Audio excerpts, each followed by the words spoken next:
नमस्कार मंडळी, कसे आहात तुम्ही? स्वागत आहे तुमचं आपल्या यूट्यूब चॅनलवर. मंडळी, जसे तुम्हाला माहिती आहे की प्रत्येक गावामध्ये हनुमानजीचे मंदिर असते, परंतु आज मी अशा हनुमानजीच्या मंदिरामध्ये आलेलो आहे जिथे तुम्हाला हनुमानजीची जी मूर्ती आहे ती निद्रा अवस्थेत म्हणजे झोपलेल्या अवस्थेत बघायला मिळेल. होय मंडळी, अगदी खरं ऐकलंय तुम्ही. असे हे पवित्र आणि ऐतिहासिक मंदिर आपल्या छत्रपती संभाजीनगरमधील खुलताबाद या ठिकाणी आहे, ज्याचं नाव आहे श्री भद्रा मारुती मंदिर. मित्रांनो, हे मंदिर फक्त आपल्या महाराष्ट्रातच नव्हे तर संपूर्ण भारतामध्ये जगप्रसिद्ध आहे. या पवित्र आणि ऐतिहासिक मंदिराचे सर्वात महत्त्वाचे वैशिष्ट्य म्हणजे असे आहे की या मंदिरामध्ये हनुमानजीची जी मूर्ती आहे ती तुम्हाला निद्रा अवस्थेत म्हणजे झोपलेल्या अवस्थेत बघायला मिळेल. मंडळी, संपूर्ण भारतामध्ये तुम्हाला अशा प्रकारचे प्रमुख 3 मंदिर बघायला मिळेल. त्यापैकी एक मंदिर उत्तर प्रदेशामध्ये आहे, एक मंदिर मध्य प्रदेशामध्ये आहे आणि एक मंदिर महाराष्ट्रामध्ये आपल्या खुलताबादमध्ये आहे. म्हणूनच या मंदिराची ख्याती जगप्रसिद्ध आहे. तर आजच्या या व्हिडिओमध्ये मी तुम्हाला या मंदिराचे संपूर्ण दर्शन, इथे जाण्याचा मार्ग कसा आहे, हे मंदिर कुठं आहे, ही सर्व माहिती एकाच व्हिडिओमध्ये सांगणार आहे. तर व्हिडिओ स्किप न करता पूर्ण बघा. तुम्ही जर आमच्या चॅनलवर नवीन असाल तर आमच्या व्हिडिओला लाईक करा, चॅनलला सबस्क्राईब करा. चला तर मंडळी, आपल्या व्हिडिओची सुरुवात करूया. भद्रा मारुती मंदिर हे छत्रपती संभाजीनगरपासून 25 ते 30 किलोमीटर अंतरावर आहे. त्यासाठी तुम्हाला सर्वप्रथम बाबा पेट्रोल पंप चौकाजवळ यावं लागेल. तिथून थोडं समोर गेल्यानंतर तुम्हाला छावणी हा एरिया लागेल आणि वाळूजकडे जाणाऱ्या हायवेने पुढे गेल्यानंतर नगर नाका चौकातून उजवीकडे वळण घ्यावं लागेल. या व्यतिरिक्त तुम्ही भद्रा मारुती मंदिरापर्यंत सिटी बसने पण जाऊ शकता. आता आपण ज्या रस्त्याने चाललो आहे तो आहे नाशिक हायवे. त्या हायवेने थोडं पुढे गेल्यानंतर तुम्हाला दौलताबादकडे जाणारा एक टी पॉइंट लागेल. त्या टी पॉइंटवरून तुम्हाला उजवीकडे वळावं लागेल. याच रस्त्यांनी सरळ समोर गेल्यानंतर तुम्ही दौलताबादला पोहोचून जाल. वाटेतच तुम्हाला दौलताबादचा कधी न जिंकू शकणारा ऐतिहासिक किल्ला बघायला मिळेल आणि समोर निसर्गरम्य डोंगराळ भागातून प्रवास करत करत तुम्ही खुलताबादला पोहोचून जाल. तर मित्रांनो, आत्ताच आपण मंदिर परिसरामध्ये पोहोचलेलो आहे. हे बघा, तुम्ही माझ्या मागे बघू शकता बाईक व कार पार्किंगची इथे उत्तम व्यवस्था आहे. आणि आता आपण निघालो आहे भद्रा मारुती मंदिराकडे. हा रस्ता समोर आपल्याला भद्रा मारुती मंदिराकडे घेऊन जातो. आता आपण अगदी मंदिराच्या जवळपास पोहोचलो आहे. इथे तुम्हाला भक्तांसाठी चप्पल स्टँडची व्यवस्था पण बघायला मिळेल.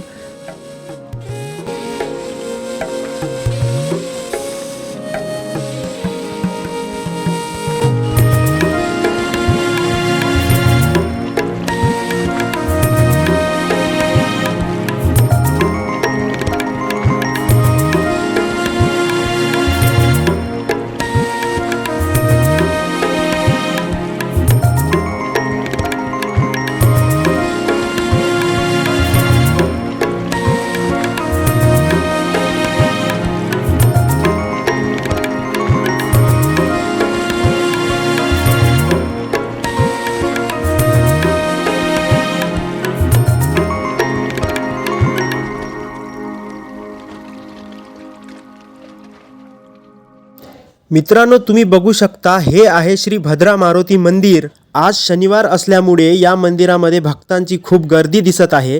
तिकडे बाजूलाच भक्तांची लाईन लागलेली आहे. तर चला मग आपण पण मंदिरामध्ये जाऊन मारुतीरायांचे दर्शन घेऊया.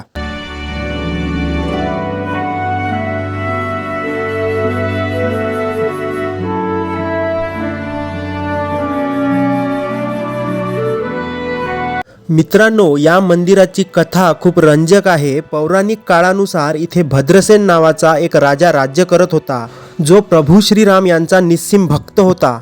एकदा तो राम भजन गाण्यामध्ये इतका तल्लीन झाला होता की तिथून आकाशातून जाणाऱ्या हनुमानजींना तो मधुर आवाज ऐकू आला. ते ऐकून हनुमानजी खाली उतरले आणि राम नामाच्या या गजरामध्ये ते इतके मंत्रमुग्ध झाले की त्यांनी तिथे भाव समाधी धारण केली. भजन संपल्यानंतर जेव्हा भद्रसेन राजाने आपले डोळे उघडले तेव्हा साक्षात मारुतीरायाला आपल्या समोर पाहून तो थक्क झाला आणि त्याने हनुमानजीकडे अशी विनवणी केली की आपण कायम इथेच वास्तव्य करावे आणि भक्तांना इथे राहून आशीर्वाद द्यावा. हनुमानजीने ती विनंती मान्य केली आणि तिथेच भद्रा म्हणजे शांत निद्रा अवस्थेत स्थिरावले. म्हणून या मंदिराला भद्रा मारुती असे नाव पडले.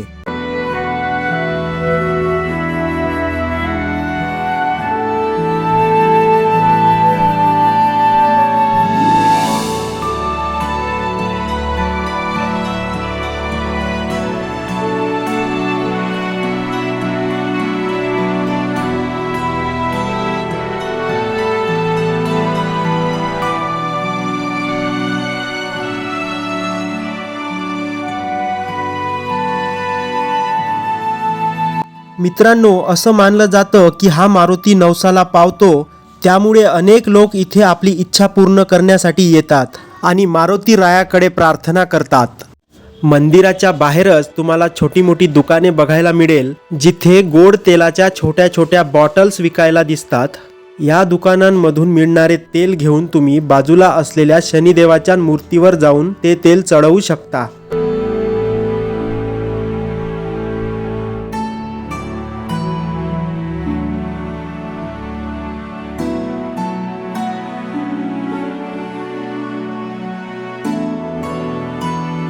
हे मंदिर सकाळी 5 ते दुपारी 12 आणि संध्याकाळी 4 ते रात्री 9 वाजेपर्यंत दर्शनासाठी भक्तांना उघडे असते. तसेच या मंदिर परिसरामध्ये भक्तांना नारळ फोडण्यासाठी एक विशिष्ट जागा पण आहे. तिथे जाऊन तुम्ही नारळ फोडू शकता. त्याचबरोबर अगरबत्ती लावण्यासाठी सुद्धा एक विशिष्ट जागा आहे. आम्ही जेव्हा या मंदिरामध्ये शनिवारला दर्शनासाठी गेलो होतो, तेव्हा मंदिर परिसरामध्ये उपवासाचा नाश्ता म्हणून साबुदाणा खिचडी वाटप चालू होतं. मग आम्ही पण तिथे साबुदाणा खिचडी खाल्ली. ज्या भक्तांना आपले ब्लड डोनेट करायचे आहे त्यांच्यासाठी इथे ब्लड डोनेशन कॅम्प पण चालू होता.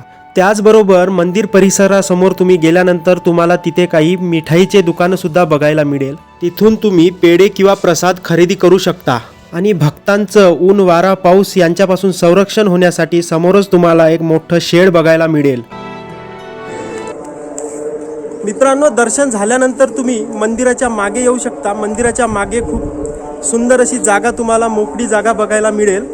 हे बघा मित्रांनो, मंदिराच्या मागे तुम्हाला एक भव्य पटांगण बघायला मिळेल, जिथे जाऊन तुम्ही तुमचा वेळ शांतपणे घालवू शकता. मंडळी, मंदिराच्या मागच्या बाजूला तुम्हाला एक छोटासा तलाव पण बघायला मिळेल. तुम्ही जर कधी इथे दर्शनाला येत असाल तर हा तलाव पण तुम्ही बघू शकता.